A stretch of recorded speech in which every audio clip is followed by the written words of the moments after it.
श्री बाल कृष्ण लाल की, श्री हनुमान जी महाराज की जय। सियावर रामचंद्र भगवान की, सत्य सनातन धर्म की जय। भारत माता की जय, भारत के संतों की जय, समस्त हरि भक्तों की जय। नमः पार्वती पतये, हर हर महादेव। आए मन वाणी को पावन करने के लिए, मन को एकाग्र करने के लिए भगवान नाम का आश्रय है। जो भगवान के आश्रित हो जाते हैं, भगवान नाम के आश्रित हो जाते हैं, उन्हें भगवान के हर प्रकार से संभाल लेते हैं।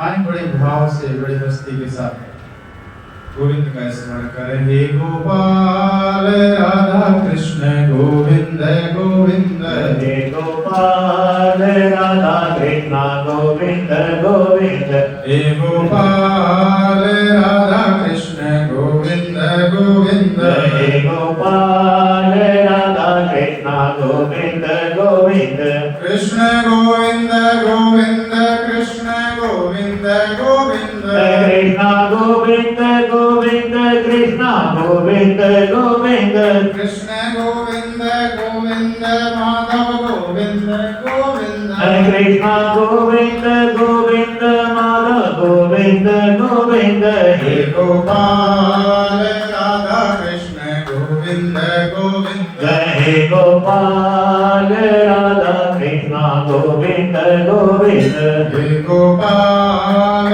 राधा कृष्ण गोविंद गोविंद, हे गोपाल राधा कृष्ण गोविंद गोविंद, कृष्ण गोविंद गोविंद, कृष्ण गोविंद गोविंद, कृष्ण गोविंद गोविंद, कृष्ण गोविंद गोविंद,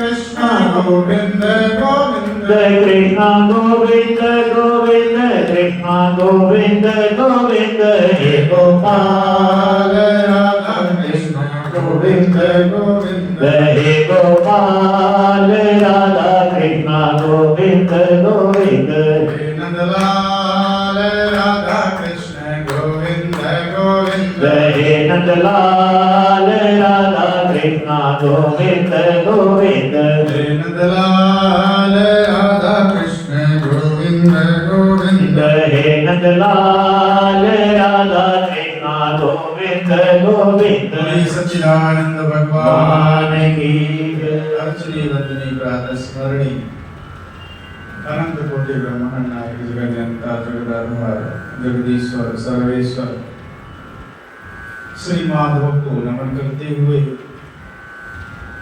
उनकी वाङ्मय वाणी श्रीमद् भागवत महापुराण के अंतर्गत भगवान की जो अनंत भक्ता है, जिन्होंने सर्वस्व भगवान को अर्पित कर दिया, ऐसी जो भगवान की अनन्य भक्ता है, अनन्य चेता है, ऐसी गोपियों का जो दिव्य चरित्र है, उसका हम श्रवण कर रहे हैं। गोपियों का जो जीवन था, अद्भुत था, दिव्य था, क्योंकि गोपियां कोई सामान्य गोपियां नहीं थी, सामान्य स्त्रियां नहीं थी। तो बड़े बड़े ऋषि, महर्षि, योगी, यति, सन्यासी, जन्मों जन्मांतर की साधना के बाद भी जब उनके मन को शांति नहीं मिली, मनगत वासना रह गई, तो उस मनगत वासना की निवृत्ति के लिए भगवान से अनुनय विनय किया, हे प्रभु आप ही हमारा कल्याण करें, आप ही हम पर अनुग्रह बरसाएं और आप अपनी सन्निधि हमें प्रदान करें। जिसके वशीभूत परमात्मा श्री योगेश्वर श्री कृष्ण ने उन पर अनुकंपा की, ऋषियों पर अनुग्रह किया, उन पर कृपा बरसाई। कुछ गोपियां बन गए, कुछ गायें बन गई, कुछ बछड़े बन गए, और कुछ ऋषि महर्षि वृक्ष लता पताका ये बनते। अनेक रूप रूपाया विष्णवे प्रभु विष्णवे, अनेक रूप में जो विद्यमान है वो स्वयं परमात्मा ही है, उनके अतिरिक्त कुछ भी नहीं है, ऐसा हमारा वेदांत सिद्धांत है। तो अनेक रूप में आकर के अनेक विध लीलाएं जो की हैं वह निश्चित ही भगवान अपने साथ ही लीला करते हैं। हम ये कहते हैं कि भगवान से ये सारा जगत प्रकट हुआ है, ये कहते हैं, परंतु ये अर्ध सत्य है।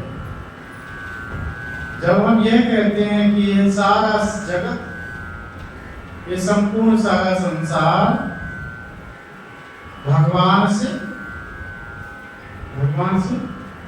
प्रकट हुआ है, भगवान ने बनाया है, तो हम ये अर्ध सत्य कहते हैं, पूरा सत्य नहीं।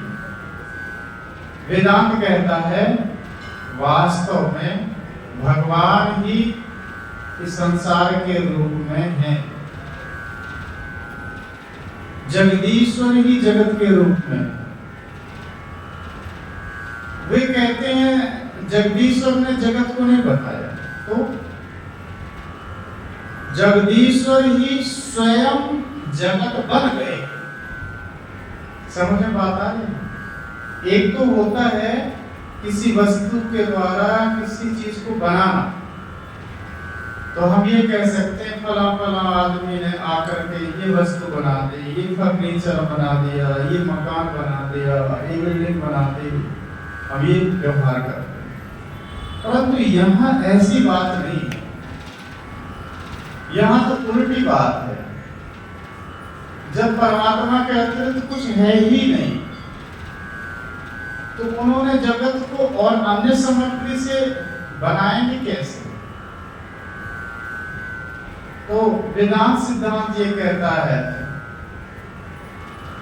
कि जगदीश्वर स्वयं जगत के रूप में प्रकट हुए, इसलिए उन्होंने यह उद्घोष किया जीवो ब्रह्मैव न परः। जीव ब्रह्म से अतिरिक्त नहीं है, जीव की ब्रह्म से अलग सत्ता नहीं है, दोनों एक ही है।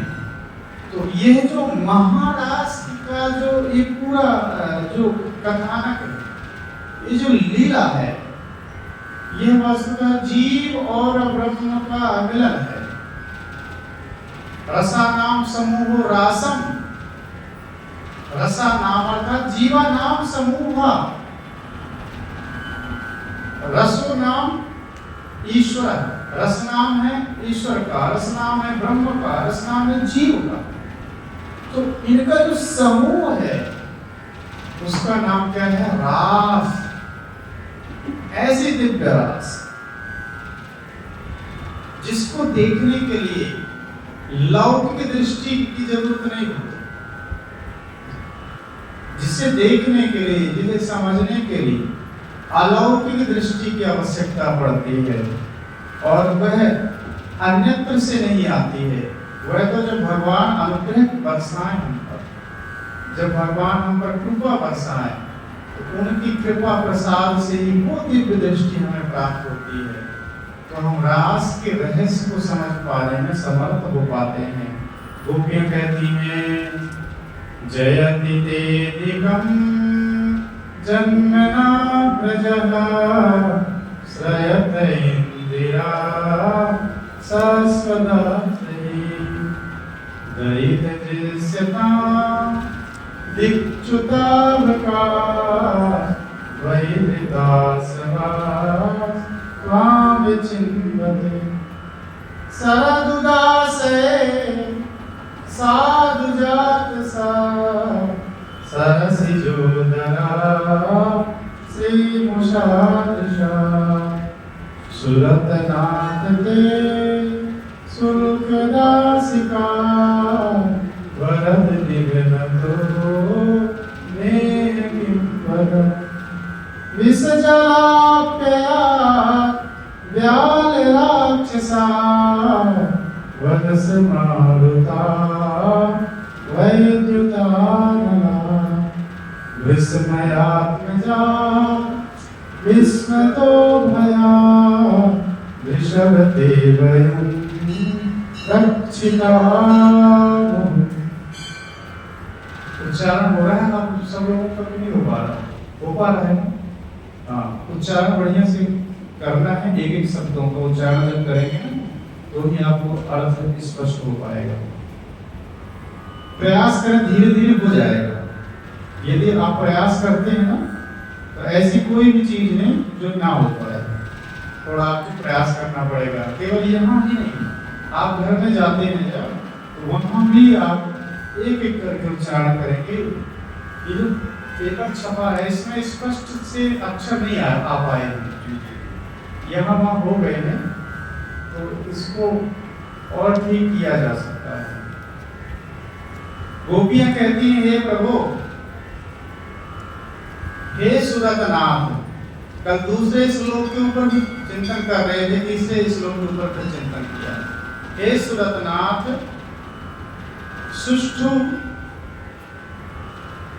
सुरतनाथ का अर्थ किया था महापुरुषों ने कि सुरतनाथ किसे कहते हैं? सुष्ठुरता नाम, अनुरक्ता नाम, जो अच्छी प्रकार से भगवान के स्वरूप में रत हैं, अनुरक्त हैं। ऐसे जो भक्त जन हैं उन भक्त जनों को भगवान स्वरूप दानेना, अपने स्वरूप का ठाकुर जी दान कर देते। ठाकुर जी से बड़ा दानी कोई नहीं। हाँ, समझ में आता? लोग रुपए पैसा दान करेंगे, वस्त्र दान करेंगे, वस्तु दान करेंगे, ये दान करेंगे, परंतु भगवान तो स्वयं अपने आप का दान कर देते हैं, स्वरूप का ही दान कर देते हैं। भक्तों को अपने जैसा बना देते हैं। जो उन्हें भजता है वह वैसा ही बन जाता है। समझ में बात आ रही? स्वामी राम तीर्थ ये कहते थे, वे कहते थे कि जैसा आप सोचते हो आप वैसा बन जाते हो।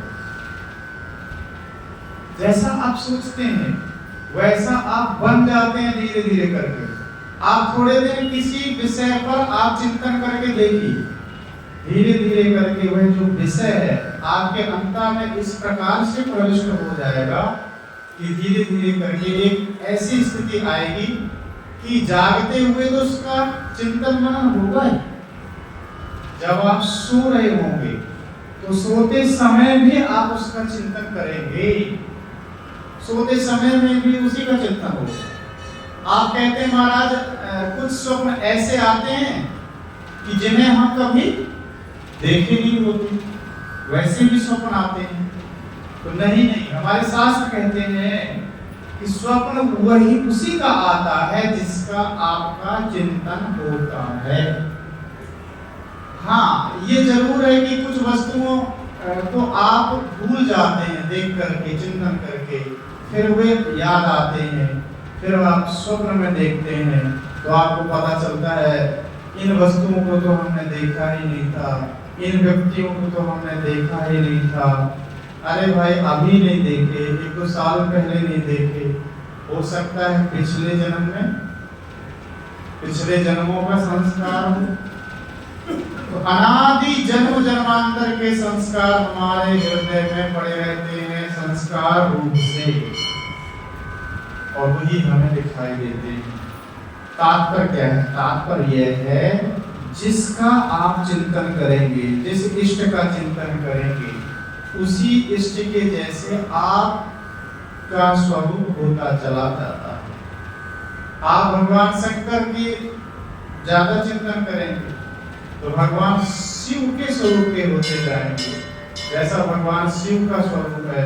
भगवान नारायण का चिंतन करेंगे तो भगवान नारायण अपना स्वरूप का दान कर देंगे। इसलिए कहा कि सुष्ठुरता नाम, अनुरक्ता नाम, स्वरूप दानेन सनाथ यति। भगवान ऐसे भक्तों को सनाथ कर देते हैं जिनका इस संसार में कोई नहीं। जब हम कहते हैं जिनका इस संसार में कोई नहीं है तो आप सोचेंगे हमारे तो सब कुछ है, भाई है, बंधु है, पत्नी है, पुत्र, सब कुछ तो नहीं। और वास्तविकता देखा जाए तो जीव का एकमात्र यदि कोई है तो वो भगवान ही है। भगवान के अतिरिक्त कोई है? बताओ। भगवान के अतिरिक्त कोई नहीं है। जो ऐसा मान लेता है, जो ऐसा मान लेता है, उसी को कहते हैं अनन्य चेता। उसका नाम क्या है? अनन्य चेता। माने ना अन्य अनन्य, ईश्वर अतिरिक्त किमपि नास्ति, एतादृशी दृढ़मति यस्य सः। जो यह समझ लिया है, जो निश्चय कर लिया है कि भगवत अतिरिक्त और कोई मेरा नहीं है, ठाकुर जी के अतिरिक्त और कोई मेरा नहीं है, जो निश्चय कर लिया है वही अनन्य चेता भक्त कहा गया है। और उसी के पीछे पीछे ठाकुर जी फिरते हैं, उसी के पीछे पीछे ठाकुर जी फिरते हैं। गोपियों की भी यही हालत है।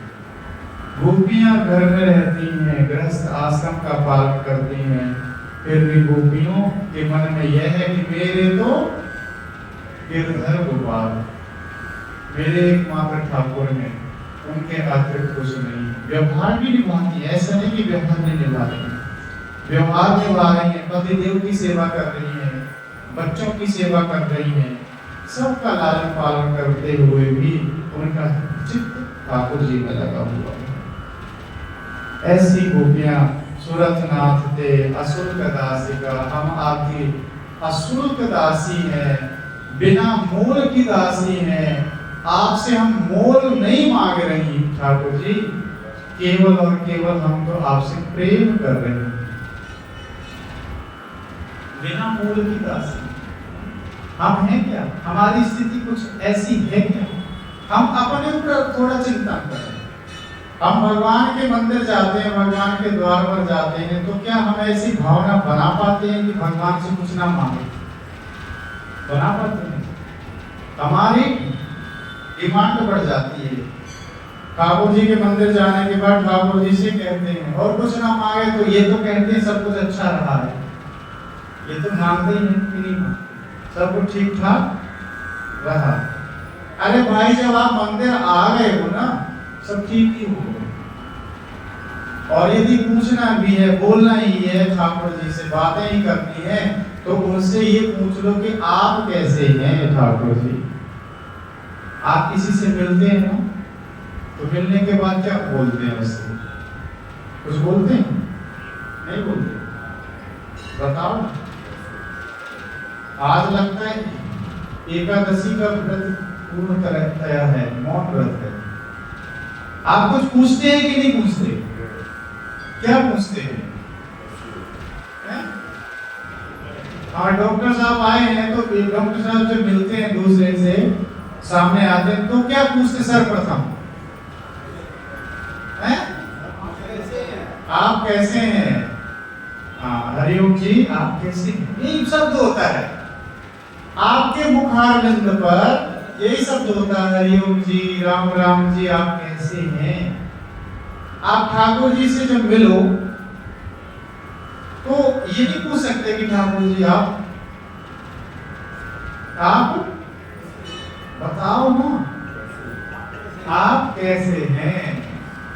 बड़े प्रेम से पूछिए, यानी कि लट मार करके आप कैसे हैं, बड़े प्रेम से ठाकुर जी से पूछिए, ठाकुर जी मैं तो आपके द्वार आई हूं, आपका हाल चाल लेंगे, और कुछ नहीं चाहिए। ऐसा मत सोचिएगा कि मांगने आ गई है, ऐसा मत सोचिए कि मांगने आ गई है। मैं तो आपका हाल चाल लेने के लिए आई हूँ, मैं तो आपके दर्शन करने के लिए आई हूँ, मैं आपकी बिना मोल की दासी हूँ, कोई शुल्क वुल्क नहीं चाहिए मुझे। आपने बहुत दिया है मुझे, आपने बुद्धि दी है, विद्या दी है, सब कुछ तो दिया है। हाँ, सब कुछ दिया है ठाकुर जी ने, और जितना दिया है उसको ही संभाल लें हम तो बहुत है। जितना दिया है जितना दिया है वो थोड़ा नहीं है, बहुत दिया है। जो प्राप्त है वो पर्याप्त है। जो प्राप्त है वो पर्याप्त है। उच्चारण और अच्छा करना। जो प्राप्त है वह पर्याप्त है। जीवन में जो प्राप्त है वो पर्याप्त है। अरे भगवान ने बुद्धि दी है, आपको विवेक दिया है, आप उस बुद्धि और विवेक से मोदी के स्थान तक भी जा सकते हैं जहां मोदी बैठे हैं। आप सेवा भाव आप में दिया है, आप सेवा भाव के द्वारा पूजनीय बन सकते हैं, सर्व पूज्य बन सकते हैं, सम्मानित बन सकते हैं। आप में वो भाव आ जाए कि ठाकुर जी ने हमें अवसर दिया है, ठाकुर जी ने हमें अवसर दिया है, ठाकुर जी ने हमारा चुनाव किया है। सबसे मूल्यवान बात क्या है? ठाकुर जी ने हमारा चुनाव किया है, हमें चुना है। जिस प्रकार कोई क्षेत्र में विधायकी का इलेक्शन होता है तो एक एक वोट करके उसे चुना जाता है, काउंटिंग होती है। उसी प्रकार ठाकुर जी ने हजारों हजारों लाखों लाखों लोगों में से आपका चुनाव किया कि आप श्रेष्ठ बन सके, आप सेवा भावी बन सके, आप कुछ अच्छे बन सके और तुम मेरे पास आ सको। अवसर दिया है हमें भगवान ने, अच्छा बनने का मौका दिया है। अवसर बार बार नहीं मिलते, मौके बार बार नहीं मिलते और अवसरों का लाभ ले लो। गोपियों को भी अवसर दिया था भगवान ने कि हे ऋषि महर्षि आ जाओ, गोपी भाव में आ जाओ। और मैं बार बार निवेदन करता हूं कि गोपी कोई व्यक्ति का नाम नहीं है, गोपी तो वृत्तियां हैं हमारी। गोपी हमारी वृत्तियां हैं, गोपी भाव है। यदि हम उस प्रकार से भाव बना रहे हैं जिस प्रकार से गोपियों का भाव, उस प्रकार की हमारी वृत्तियां बन जाएं जिस प्रकार की गोपियों की वृत्तियां थी, तो हम भी गोपी कहलाने लग जाएंगे। गोपियां कहती हैं हे सुरतनाथ, हे प्राण वल्लभ, हम आपकी हैं, आपके अतिरिक्त हमारा कोई नहीं है। हम आपकी अशुल्क दासी हैं, हम सेविका तो हैं परंतु बिना मोल की हैं। ये मत सोचिएगा कि आपसे मूल्य ले रही हैं, कुछ मांग रही हैं इसलिए हम आपसे प्रेम कर रहे हैं। नहीं, केवल और केवल प्रेम कर रही हैं, कुछ लेने के लिए प्रेम नहीं कर रही हैं। बस हमें आनंद आता है। मंदिर आती हैं हम, मंदिर आने के बाद हम कुछ डिमांड नहीं है हमारे मन में, बस आपको देखने के लिए आते हैं, आपके दर्शन मिल जाते हैं, दर्शन लाभ मिल जाते हैं, इसलिए हम आते हैं। और यही ठाकुर जी से पूछो आप कैसे हैं ठाकुर जी। फिर जब भाव से पूछेंगे ना तो ठाकुर जी भी हमेशा बैठे ही उधर, हाँ वो मुस्कुरा ही रहे हैं आपको देख करके, परंतु हमें अनुभव नहीं होता कि ठाकुर जी मुस्कुरा रहे हैं हमें देख करके। हम तो सोचते हैं कोई किसी और को देख रहे हो, ये सोचते हैं। फिर अनुभव होने लग जाएगा हमें कि ठाकुर जी से जब हम पूछते हैं आप कैसे हैं, तो ठाकुर जी फिर बोलेंगे अरे तुम मेरे से पूछ रही कैसे, मुस्कुराएंगे ठाकुर जी और फिर आपको आशीर्वाद देंगे, कहेंगे मेरे से पूछ रही है कैसे हैं, तेरा सब कुछ ठीक हो जाए, तेरा सब कुछ ठीक हो जाए। गोपी भाव है। अशुल्क दासी का हे वरद वरह श्रेयः अपवर्ग ददाति सवरदः। वरद है कौन? वरद ठाकुर जी का नाम है। ठाकुर जी जब रीझ जाते हैं, जब आनंद में हो जाते हैं, हमारे ऊपर अनुग्रह बरसाते हैं, तो हमें श्रेय प्रदान कर देते हैं। हमारे जीवन में श्रेय आ जाता है, कल्याण हो जाता है हमारे जीवन का। हमारे जीवन में अपवर्ग की प्राप्ति हो जाती है। कल अपवर्ग की सुंदर हम चर्चा कर रहे थे, है ना। अपवर्ग का नाम, अपवर्ग की व्याख्या चल रही थी ना। अपवर्ग का मतलब जिसके जीवन में वर्ग नहीं रहा, अब सब में भगवान का ही स्वरूप देखने लग गया। ना वर्ग अपवर्ग, अपगत वर्ग अपवर्ग। जिसके जीवन में वर्ग निकल गया, भेदभाव निकल गया, जिसने संपूर्ण जगत में, संपूर्ण जीवों में ईश्वर को ही निहार लिया, वही अपवर्ग का अधिकारी होता है। और दूसरा अर्थ किया था नापवर्ग अपवर्ग, है ना। पतन खलासा बंद भय मृत्यु जहां पर नाय, पापा बाबा मारे, यह अपवर्ग कहा है। जब हम ईश्वर के आश्रित हो जाते हैं तो हमारे जीवन में पतन नहीं होता। सबसे मूल्यवान चीज, हमारे जीवन में पतन नहीं होता। गीता तो स्पष्ट कहती है, उद्घोष करती है, भगवान कहते हैं कि न मे भक्ता प्रणश्यति, समझ में आता, न मे भक्ता प्रणश्यति, मेरे भक्त का कभी भी पतन नहीं होता। भगवान स्वयं कह रहे हैं न मे भक्ता। यदि आपको संदेह है, यदि आपको संशय लग रहा हो जीवन में कि मेरा होगा क्या, मेरा कल्याण होगा कि नहीं होगा, तो गीता की यह पंक्ति याद करके रख लेना, अपने द्वार में चिपका लेना, और भगवान के मंदिर में जाओ तो वो पंक्ति दिखा देना कि ठाकुर जी श्रीमद् भगवत गीता में ये पंक्ति आपने ही लिखी है, आपने ही ये वाक्य बताया है, और आपने ये उद्घोष किया है कि न मे भक्तः प्रणश्यति। बोलिए थोड़ा, न मे भक्तः प्रणश्यति, न मे भक्तः प्रणश्यति। इसका अर्थ क्या? मेरे भक्त का पतन नहीं होता, मैं अपने भक्त को बचा लेता हूं, मेरे भक्त का कभी भी अहित हो ही नहीं सकता। ठाकुर जी पक्षपाती बन जाते हैं हाँ जब भक्त आता है। वैसे तो ठाकुर जी तो निष्पक्ष हैं, फिर भी जब भक्त उनके सामने आते हैं और भक्त को जब ठाकुर जी निहारते हैं तो बिना पक्षपात किए नहीं रह पाते। ठाकुर जी के प्रिय देवता भी हैं और ठाकुर जी के अपने असुर भी हैं, परंतु जब देवता उनके शरणागत होकर के आते हैं, प्रभु आपके सहारे हैं, आपके भरोसे हैं, हमको घर से बाहर निकाल दे, स्वर्ग से भाग लिए हमने, स्वर्ग से हमको भगा दिया गया, अब आप ही हमारे रक्षक हैं।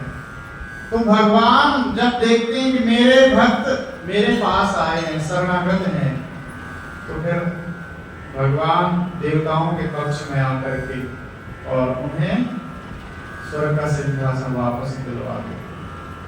उसी प्रकार से जब ठाकुर जी हमें देखते हैं कि मेरे द्वार पर आइए, मेरे मंदिर में आइए माथा टेकने के लिए। भोलेनाथ देखते हैं श्रावण मास चल रहा है, भीड़ अधिक बढ़ रही है श्रावण मास में, सभी लोग आते हैं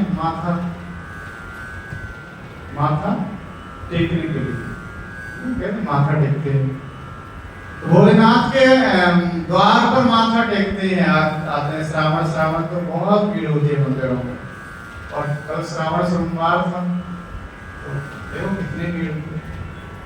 भोलानाथ भी कहता है देखो मेरे द्वार पर आइए, ले जाओ जो कुछ ले जाता हूँ, और दे देते हैं।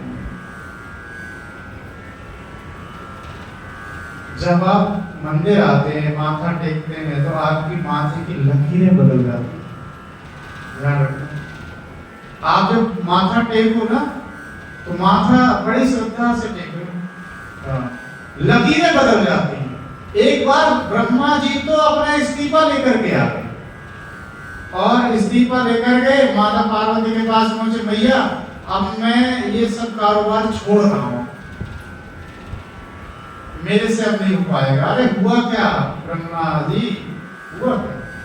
बोले माता जी ये जो भोलेनाथ है ना, मैं किसी के भाग्य में लिख देता हूं कि इसको ये अपने कर्मों का भोग भोगना है, परंतु वह व्यक्ति यदि मंदिर चला जाए, शिव जी के मंदिर चला जाए, और वहां जाकर के केवल जो देहली है, देहली में माथा टेक ले, और माथा टेकते ही भोलेनाथ उसके माथे की रेखा ही बदल देते, उसके मस्तिष्क में लिख देता हूं कि इसको लक्ष्मी की प्राप्ति नहीं होगी, श्रीहीन लिख देता हूं, परंतु जब वो माथा टेकता है तो उसको उलट देते हैं, श्रीहीन की जगह उसे श्री वाला बना देते हैं, यक्षश्री बना देते हैं, अकूत संपदा का अधिकारी बना देते हैं। हे मैया, अब मेरे से अब ना होगा। अब वो जैसे ही आता है और माथा टेकता है, उसके लिए स्वर्ग का दान कर देते हैं, उसे अलग ही स्वर्ग प्रदान कर देते हैं। और अब अलग स्वर्ग तो है नहीं, अलग एक ही स्वर्ग है। तो जब उसके भाग में अलग स्वर्ग लिख दिया तो मुझे अलग स्वर्ग बनाना पड़ता है, और मैं स्वर्ग बनाते बनाते बनाते बनाते थक गया हूँ। यह है महिमा भोलेनाथ की, यह है महिमा ठाकुर जी की। जब आप उनके समीप आते हैं तो सब कुछ प्रदान कर देने वाले होते हैं, अपने स्वरूप का दान कर देने वाले होते हैं। इसलिए उनका नाम क्या है? वरद निघ्नतः नेकिपदा। नेकिपदा, नेक मतलब नेत्रों से आपने हमें मार रखा है प्रभु। आपने हमारे अपने नेत्रों से जैसे ही आप हमें निहारते हैं तो हम घायल हो जाती हैं, और हे प्रभु अपने नेत्रों से मार रहे हमें, तो क्या ये मारना नहीं हुआ? क्या शारीरिक वध ही वध होता है क्या? नेत्रों से मारना नहीं होता क्या प्रभु? यह भी तो एक प्रकार का वध है। इसलिए हे प्रभु हम पर अनुग्रह करिए। विष जलाप्या व्याल राक्षसा वर्ष मारुता वैद्युता नला वृषमयात्मजा विश्वतो भया ऋषभ ते वयम रक्षिता मुहु। एक एक अनुग्रह को याद करके गोपियां भगवान को याद कर रही है। प्रभु विष जलाप्या, यह जो हमारे जीवन में जब जब बाधाएं आई, जब जब विपत्तियां आई, हे ठाकुर जी आपने हमें उन विपत्तियों से बचा लिया, हमें उन विपदाओं से बचा लिया। प्रभु आपका बड़ा अनुग्रह हमारे जीवन पर। व्याल राक्षसा, अनेक व्याल आए, नरकासुर, व्योमासुर इत्यादि राक्षस आए, उनसे हमें बचा लिया। वर्ष मारुता, यहाँ तक कि देवताओं का जो स्वामी इंद्र है उसने हमें मारना चाहा, उससे भी आपने प्रभु हमें बचाया है। आगे क्या है? वर्ष मारुता, जब आग लग गई चारों ओर, हम घिर गई, तब भी आपने हमें बचा लिया। वैद्युता नला, वृषमयात्मजा, वृषभासुर से, मैदानों के पुत्र जो व्योमासुर से, उससे आपने हमें बचाया, अघासुर से बचाया। विश्व तो भया, विश्वतः अर्थात संपूर्ण विपत्तियां।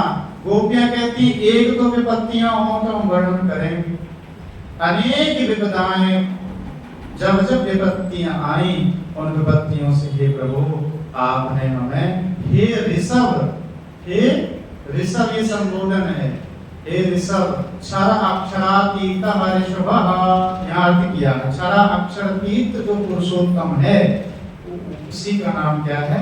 ऋषभ।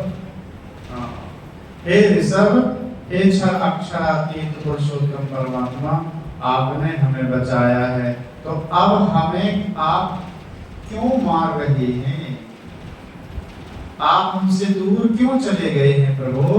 इस प्रकार से गोपियां कह रही हैं। इसका आध्यात्मिक अर्थ भी हम किए थे, कुछ कल कह रहे थे कि विष जलाप्य का मतलब है संसार रूपी जो विषय है, हे प्रभु आपने उस संसार रूपी जो विषय रूपी विष है उससे हमें बचाया है। विषय रूपी विष, विष को जो खाएगा केवल वही मरता है, परंतु विषय को यदि कोई देख भर ले, स्पर्श भर कर ले तो उससे उसकी मृत्यु हो जाती है। इसलिए महापुरुषों ने ये कहा, न विषम विषमुच्यते विषया विषमेव ही, न विषम विषमुच्यते, विष विष नहीं है, ये असली विष तो ये विषय ही है जो संपूर्ण जीवों को, सभी जीवों को मार रहे हैं। इसलिए इन विषयों से यदि बचना है तो ठाकुर जी की सन्निधि प्राप्त करो, भगवान का भजन करो जी। हाँ, यदि आप भगवान का भजन करेंगे तो ठाकुर जी आपको इन विषयों से बचा लेंगे। आगे ये कहा कि ब्याल राक्षसा ब्याला खलह राक्षसा असुकृपा लोभ लक्षण अघासा। ये जो लोभ रूपी अघासुर है, ये अघासुर आया था ना भगवान ग्वाल वालों को और भगवान को मारने के लिए। ये अघासुर और कोई नहीं, ये अघासुर लोभ है। जीवा होती है ना सर्प की, कितनी जीवा होती है? जीभ कितनी होती है सांप की? कहते हैं सर्प की 2 जीभ होती है, बड़ी जीभ लंबी चौड़ी होती है। अघासुर दूर भी यदि बैठा हो तो अपनी श्वासों से किसी भी प्राणी को अंदर समेट सकता है। ये लोभ का प्रतीक है, और जीवन में जब तक लोभ वृत्ति बनी है तब तक कल्याण नहीं हो सकता। जब तक लोभ वृत्ति बनी है तब तक भाई भाई में झगड़े समाप्त होंगे। बताओ ना, होंगे झगड़े समाप्त? लोभ वृत्ति जब तक बनी है पति पत्नी में झगड़े समाप्त होंगे नहीं। जब तक लोभ वृत्ति बनी है आसपास पड़ोस में झगड़े समाप्त होंगे? झगड़े समाप्त नहीं होंगे। समाज में जो आज झगड़े हो रहे हैं, आपस में झगड़े हो रहे हैं, भाई भाई में झगड़े हो रहे हैं छोटी छोटी वस्तु को लेकर के, ये लोभ के कारण हो रहे हैं। समझ में बात आ रही है कि नहीं आ रही?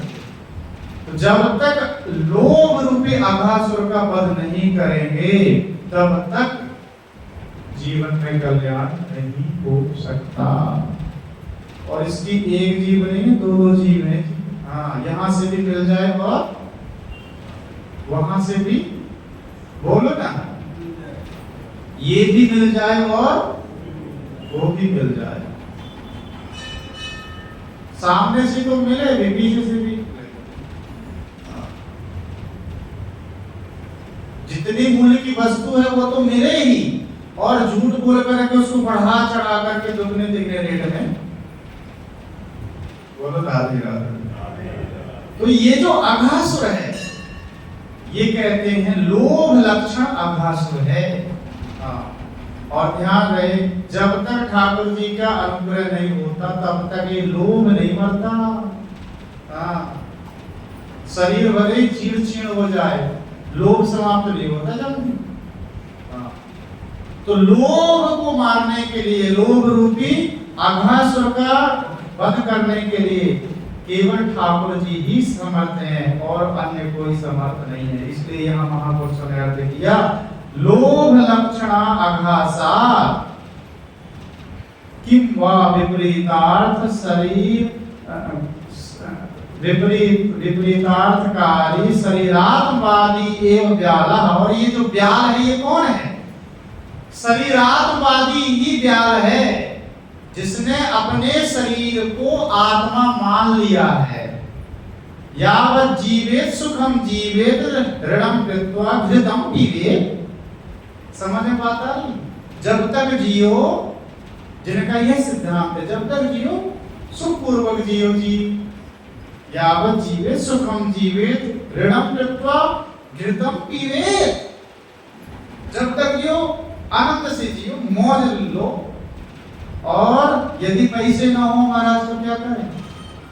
तो उन्होंने कहा, शरीरात्मवादियों ने कहा, यदि पैसा नहीं है तो उधार ले लो।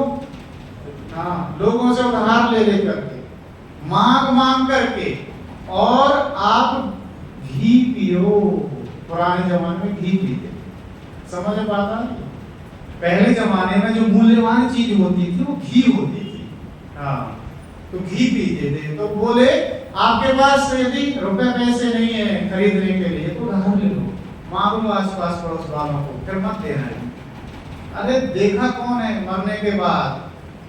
लोग कहते हैं ना मरने के बाद चुकता करना पड़ेगा, कोई कहते हैं नहीं नहीं, जब तक जिंदा हो उसी समय तक तुम्हारा है, बाद में पुनर्जन्म वो मानते नहीं। यावत जीवे सुखम जीवे ऋणम कृत्वा घृतम पीवे भस्मीभूतस्य देहस्य पुनरागमनम कुतः। अरे ये तो देह भस्म हो जाएगी, फिर कौन ऋण मांगने आएगा कि आपने हमसे 1000 रुपए दिए थे वापस करो। जब देह ही नहीं रही तो फिर मांगने कोई आने वाला है? इसलिए जब तक जियो मौज से जियो, कुछ भजन करने की जरूरत नहीं है। ऐसा शरीरात्मवादी लोग मानते हैं, भोग वृत्तियां जिनकी प्रचंड हैं वो ऐसा मानते हैं। परंतु हम तो भगवान के भक्त हैं, हम तो सब मानते हैं, हम तो आस्तिक हैं, नास्तिक नहीं है। इसलिए कहा जो देहात्मवादी है, देहात्मवाद से मुक्ति ऐसे नहीं मिलेगी। ये देहात्मवादी अघासुर है, जब तक ये देहात्मवादी अघासुर का वध नहीं होगा तब तक ईश्वर की उपलब्धि नहीं हो सकती। इसलिए यहाँ कह दिया कि शरीरात्मवादी जो है यही ब्याल है, और सा एव असु कृपा असुरा, जो अपने इंद्रियों में ही जो आसक्त है, इंद्रियों के विषय भोग की जिसमें लालसा है, प्रचंडता है, ऐसा ही असुर है। उसका नाम क्या है? असुर है। अगली पंक्ति क्या है? वर्ष मारुता। वर्ष मारुता का अर्थ किया है हम महापुरुषों ने, भोगा तृप्ति जन्य शोक शोक जाश्रुपा। समझ में पाता? वर्षा होती है तो क्या गिरता है बताओ? हैं? वर्षा होती है तो क्या गिरता है? पानी गिरता है ना। इसी प्रकार से यहाँ क्या भोगा अतृप्ति जन्य शोकाश्रुपा। जब भोगों में अतृप्ति होती है, जो आप चाह रहे थे वो नहीं मिल पाए तो क्या होता है? दुख होगा कि क्यों होगा? दुख होगा कि नहीं? पीड़ा होगी कि नहीं? और जब पीड़ा होगी, दुख होगा तो अश्रु गिरेंगे कि नहीं गिरेंगे? अश्रु गिरेंगे कि नहीं गिरेंगे? और अश्रु गिरेंगे तो भीगेंगे कि नहीं भीगेंगे? हाँ, तो यहाँ अर्थ किया भोगा तृप्ति, भोग से अतृप्ति जन्य जो शोकज अश्रुपात हैं, शोक से उत्पन्न जो अश्रुपात हैं, यही क्या है? वर्ष मारुता, वर्षा रूपी जल, यही है वर्षा रूपी जल। हे प्रभु, आपने हमें उससे भी बचा लिया। अब हमारे जीवन में भोगों के भोगने की लालसा नहीं रही।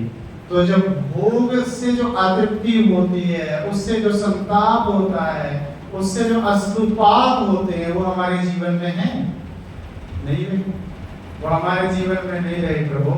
अब तो एक ही लालसा है, वह लालसा यह है कि ठाकुर जी आपके दर्शन हो जाए। भोगों की अतृप्ति से जन्य जो शोक है, वो हमारे जीवन से शोक मिट गया हमेशा हमेशा के लिए। अब हमारे जीवन में वो शोक का अश्रु नहीं बह रहे। अब तो हमारे जीवन में अश्रु बह भी रहे हैं ना, तो आपसे मिलने की विरह में बह रहे हैं, आपसे मिलने की आकांक्षा में हमारे अश्रु बह रहे हैं प्रभु। इसलिए वर्ष मारुतार, और आगे कहा वैद्युतार नलार, विद्युत इव विद्युत तस्य भावा वैद्युतम विषय भोग जन विद्युतवत् क्षणिक सुखस्य। वैद्युता नलात का अर्थ यहाँ महापुरुषों ने कहा, जिस प्रकार आकाश में विद्युत चमकती है, वह जो विद्युत है कितनी देर के लिए चमकती है? कितनी देर के लिए चमकती है? नहीं पता। एक क्षण के लिए, 1 सेकेंड के लिए, 2 सेकेंड के लिए होती, क्षण भर के लिए, एक क्षण झपकी और गायब। प्रकार से यहाँ पर यह कहा वैद्युता नलाद का अर्थ महापुरुषों ने कहा कि विषय जन्य जो सुख हैं वे भी क्षणिक हैं। जिस प्रकार वर्षा में बुलबुला होते हैं, देखा तो आंगन में बुलबुले होते हैं, एक क्षण के लिए पैदा हुए दूसरे क्षण नष्ट हो गए। उसी प्रकार से विषय जन्य जो सुख हैं वह भी क्षणिक हैं। उन क्षणिक सुखों से भी हे प्रभु आपने हमें बचा लिया। हम तो अनंतानंत सुख में डूबी हुई हैं। गोपियां कहती हैं हमें क्षणिक सुख की अभिलाषा नहीं रही, हमारे जीवन में क्षणिक सुख नहीं रहा। अब तो हम अनंतानंत सुख जो है परमानंद है, ऐसे सुख को पी रही हैं। गोपियां कहती हैं वैद्युता नला, हे प्रभु आपने हमें विद्युत की भांति जो क्षणिक सुख है, विषय भोग जन्य विद्युतवत क्षणिक सुखस्य पुनः प्राप्ति। और देखो जब विषय जन्य जो क्षणिक सुख है एक क्षण के लिए आता है फिर चला जाता है, फिर हमारे मन में क्या होता है, फिर आए सुख हो, फिर लालसा होती है कि नहीं होती है? भोजन करते हैं आप, भोजन करने के बाद तृप्ति हो गई कि नहीं, फिर 2 घंटे बाद बताओ भूख नहीं लगती। हाँ। और जब भोजन करते हैं एक रोटी खाई तृप्ति हो रही है, फिर दूसरा तृप्ति, तीसरी चौथी 4 फुल के ज्यादा से ज्यादा खाए, माताएं को 2 फुल के में राम राम करती है बस करो। और एक और कोई जबरदस्ती रख दे तो उस समय खाएंगे नहीं खा पाएंगे। फिर वह जो फुल्का है एक जबरदस्ती जो आ गया है वह अभी जो अच्छा लग रहा था वही फुल्का अब आपको शत्रु के तुल्य लगेगा। परंतु हाँ वही 4 घंटे बाद फिर आनंद है।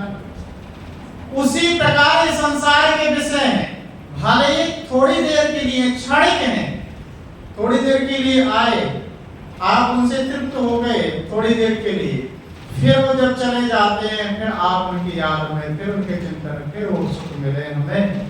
तो यही कह रहे हैं कि पुनश्च तद भाग वासना एवं मरुतः, मरुतः कहते हैं हवा को, इस प्रकार हवा के जो के आते हैं ना जाते हैं, उसी प्रकार ये क्षणिक सुख आते हैं और जाते हैं, आते हैं और जाते हैं। ये स्थायी हमेशा रहने वाले नहीं है। इसलिए कहा जो मरुत है, मरुत शब्द का अर्थ किया है कि वायु की तरह है। पुनश्च